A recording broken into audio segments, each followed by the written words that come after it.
Author's note. This will be the first of several videos describing and crafting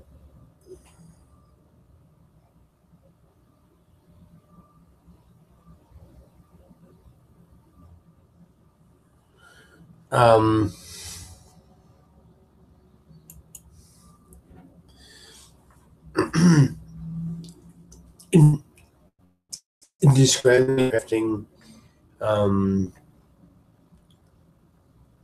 a role-playing game of my own design, which I'm calling of Courts and Crowns.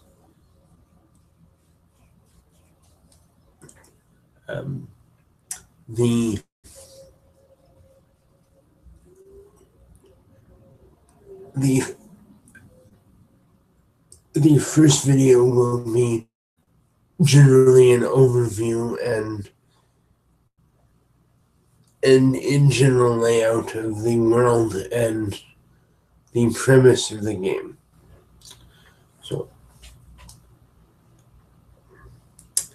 the game is set in a similar world to ours, circa the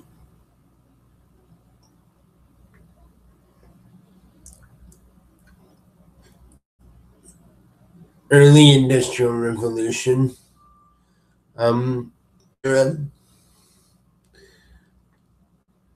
and the premise is that you, the player, is a brand new judge for your nation. The empire is going through a great deal of change at the moment. The current emperor, who has only sat the throne for 3 years, has been doing his best to modernize the empire.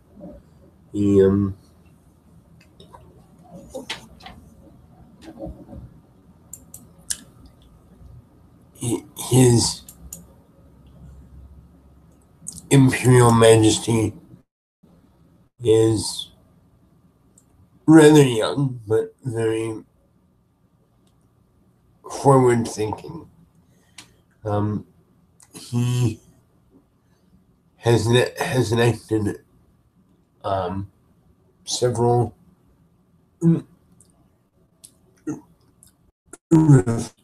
some of which are still going before the Imperial Parliament. For example, the Emperor has given the opportunity of joining the bar to women, as well as trying to establish a clear-cut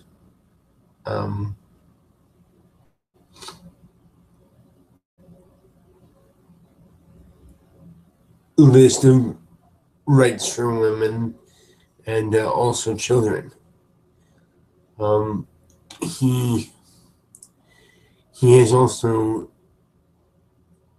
ordered a halt to all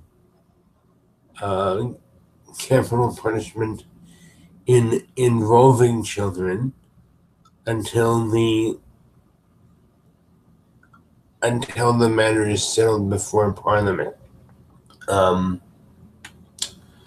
So this is something that our young judges will have to understand and be prepared for. um, during a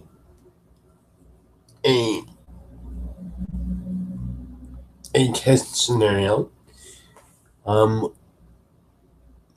I was able to craft that the general overlook of your character sheet should sort of look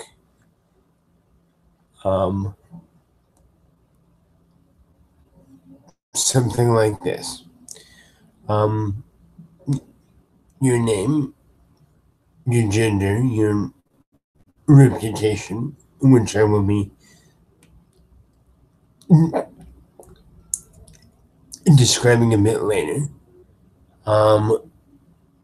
Something about your character, like whether they're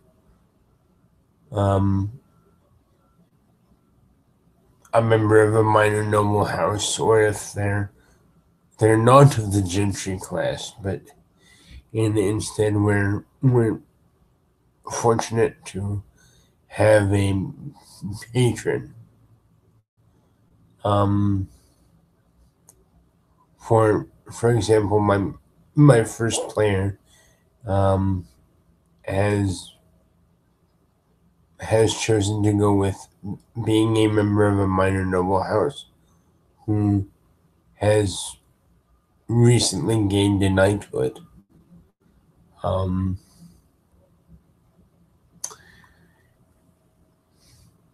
And his initial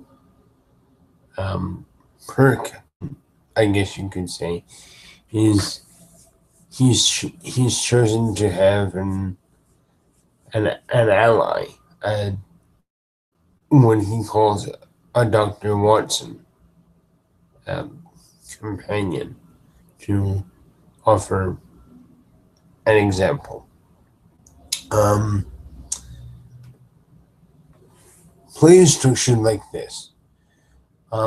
Each player at the beginning of the game has a stack of 9 dice, for which they can use to apply emphasis when they feel it's appropriate to the scene. Now, these dice will refresh at the end of every scene, so that everyone starts with a new set when the scene changes. However, it should be noted that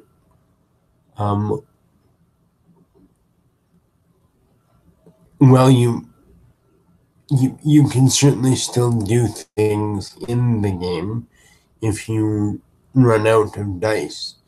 It just means that you're tired. You might need a cup of tea or something. You just can't produce the gumption at the moment.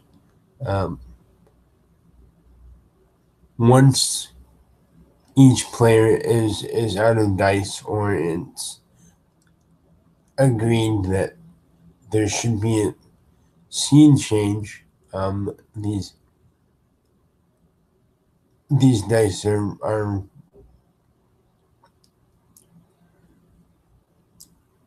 returned to the player.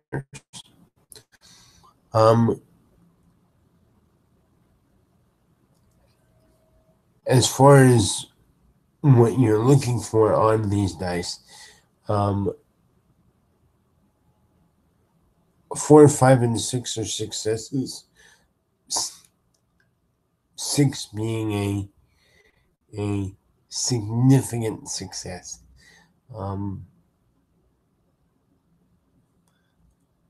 Thereby you can gain your dice back. And you leave an impression on the area around you when these things occur. Adversely, as you might expect, 1, 2, and 3 are varying degrees of failure. For example, if someone were to hail a cabbie to be able to arrive at an appointment on time, um, the coachman may indeed stop, but perhaps there's some mud or some unforeseen event might happen that causes you to not look as nice as you might have wanted for your appointment. Um, and adversely getting a 1, it's loud, it's hectic. You just can't seem to get the attention of any available cabbies. So you might need to try again with more emphasis, or try an alternate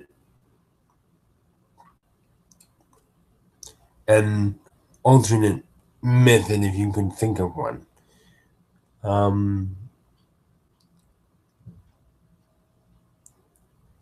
The game master should allow for fluid RPing. In fact, the main focus should in fact be the RP, and dice should only be suggested for key specific moments.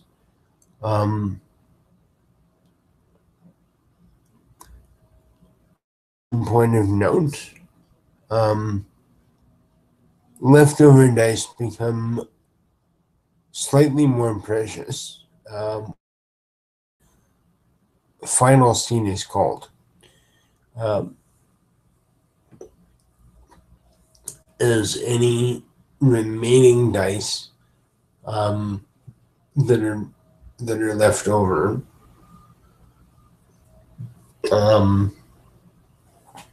can be used for gaining improvement points.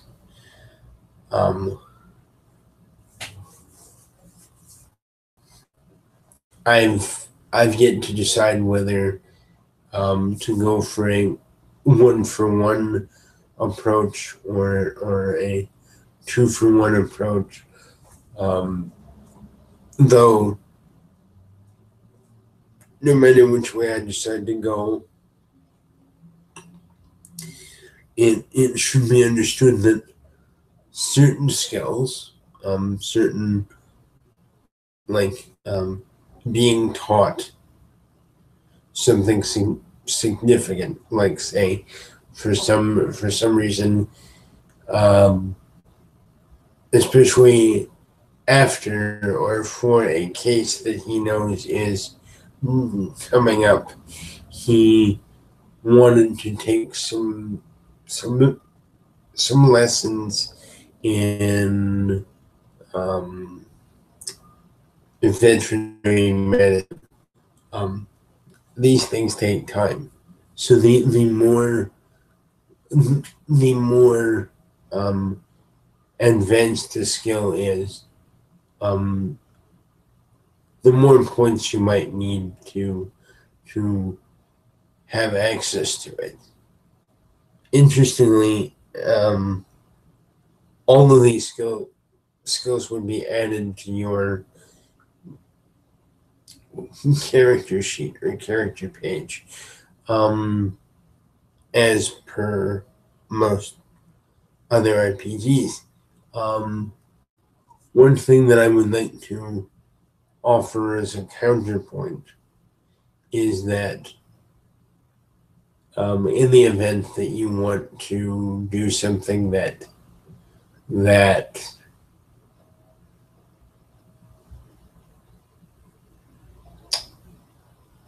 um, well, it would be quite understandable for a gentleman or a lady of your class to do this if you are not particularly skilled at it or just a hobbyist.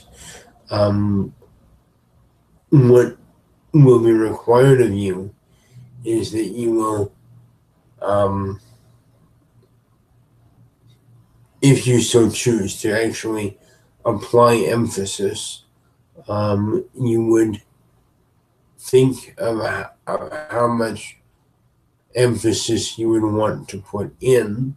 However, you would subtract a certain amount of dice and from your selected amount from your dice pool, and this action can symbolize anything from being a bit nervous, as I said, being a hobbyist and not necessarily someone who is good at anything. But once you access to it on your sheet, you no longer have to deal with the penalty.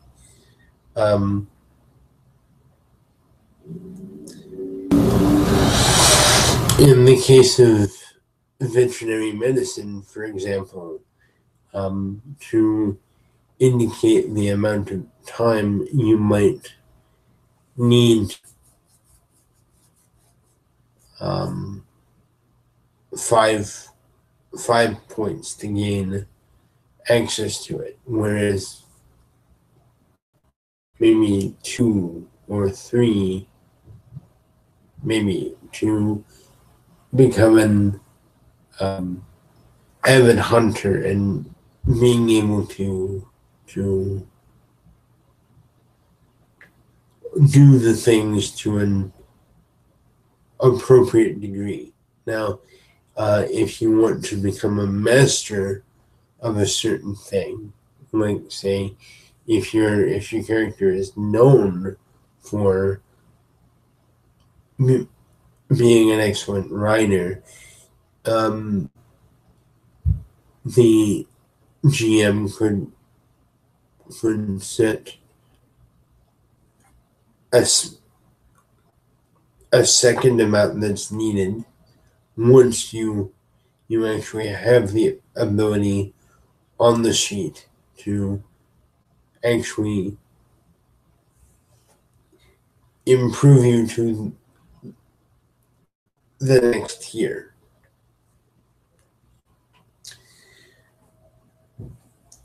Now, unlike most RPGs, of Courts and Crowns isn't going to be your typical RPG in that there's no alignments, like there's no good, there's no evil, there's no chaotic, and stuff like that. Instead, you are judged to be good or evil by your actions and only your actions. The alignment, the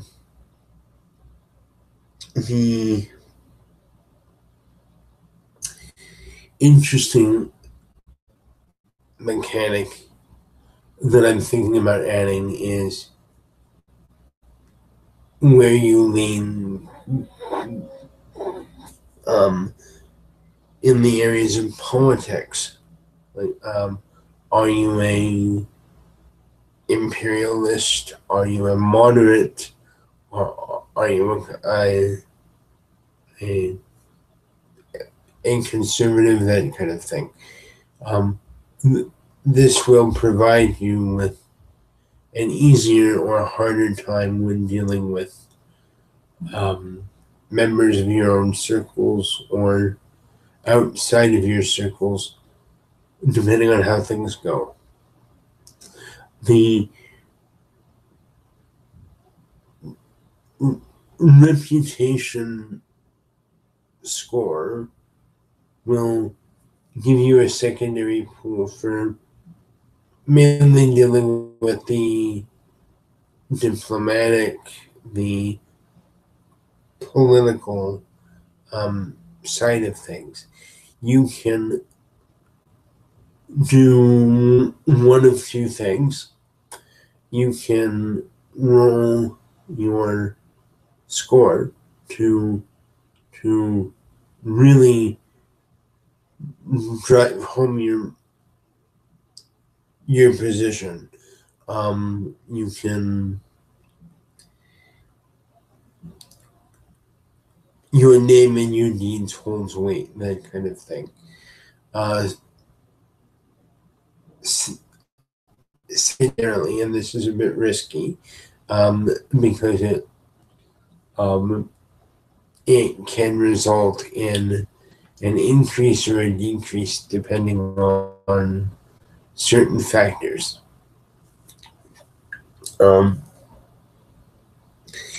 You can put your reputation on the line by stating that you want to put at risk a certain number of points.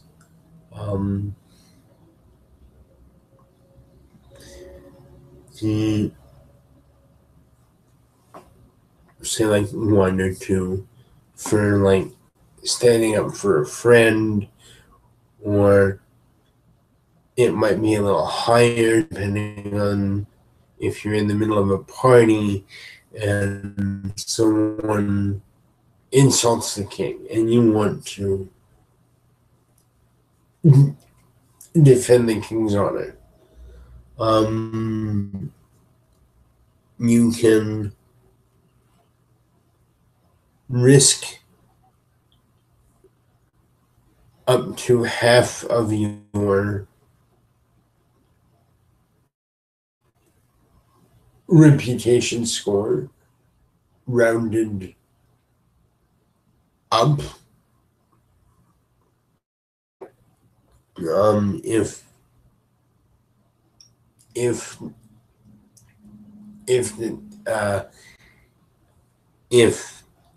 If necessary.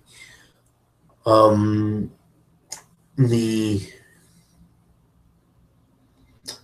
thing is, in a moment like that, depending on what the GM wants to set as your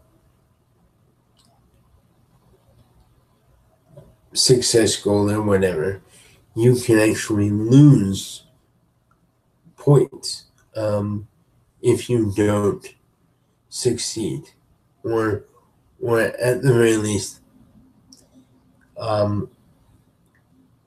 it depends on how bad or good the thing is. Like for example, you'd most likely be fine if you were only short by like one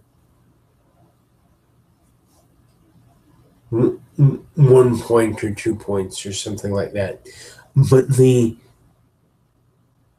level of intricacy should be acknowledged at all times. You may not necessarily win right off the bat. You might gain a rival or something at the GM's discretion. Should you, via roleplay and by progressing through the story, deal with your rival successfully, you might be given a bonus to the ending scene phase.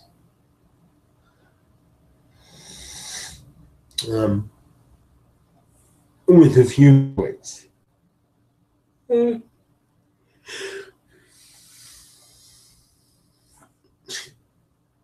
Excuse me. Also, actions and choices you make in the game may affect your score as well. Like, for example, if you're at a party and you wind up getting drunk and for whatever reason you pass out stone cold drunk on the side of the road, well, as you might expect, it wouldn't look very good for an imperial judge to have that happen. So you might take a hit to your score in that case. Also, especially for GMs of the system, losing reputation is far easier than gaining it. Outside of certain circumstances, like being knighted by the king or the emperor himself, or certain things like that, players should sort of experience how difficult it is. So like an increase of like 1 or 2 is like a 2-point increase in reputation should be seen as a big deal. Now, just to give you an example, going back to the test case, my first player is the second son of a minor noble house, so he starts with 3. He has also acquired a knighthood, so that gave him an increase of +1. As an example,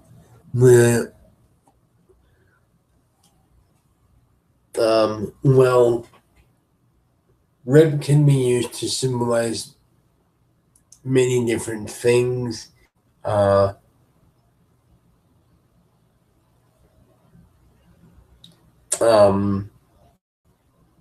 The higher echelons, like a 5 would be like a notable baron. A 6 might be a count. 7, 8 would be like a duke. 9 or 10 would be a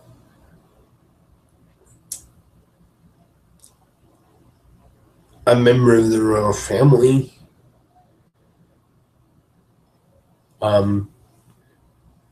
And inversely, if you go up in rank, that would be placed on your sheet. It shouldn't be assumed that because someone has a rep of 8 that they are a duke or something. I just wanted to give you an idea. Like, duke would actually start with a rep of 8, because he's so high up there. But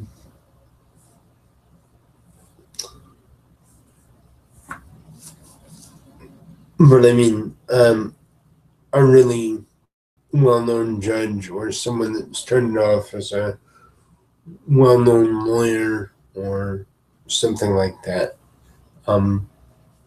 would also be fairly high in that regard. Should you at any point go down to 0, for example, in your rep, and nobody knows you, no one acknowledges you, they might go out of their way to cross the street, or something when they see you, or they might just chuckle a bit behind their hand. At certain points, if you go down to the negatives, or rather, I'm gonna make an adjustment here. Should a person be brought down to 0, they would have to roll a fate die to see if they get a negative reputation trait, like drunkard or foul mouth, person of ill repute, that sort of thing. The worse, the lower you get on the scale, the easier it is to get a trait like that. And for GM's purposes, it should also relate to things that have happened. So if you have someone that likes to get into fights and they've been caught fighting once too often, they, the flaw they get should be like short fuse, bad temper, or something. It shouldn't just be like a random thing, like becoming a drunk or something, unless they actually drink a lot. For example, you could illustrate that if a player chooses to eat a lot and they don't really,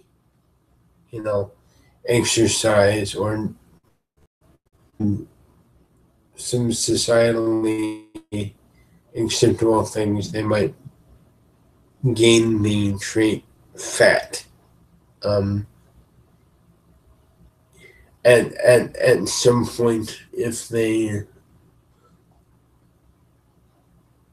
were to drain their reputation or something, you could like level that up to glutton or something. On that note, I'm going to end this first video and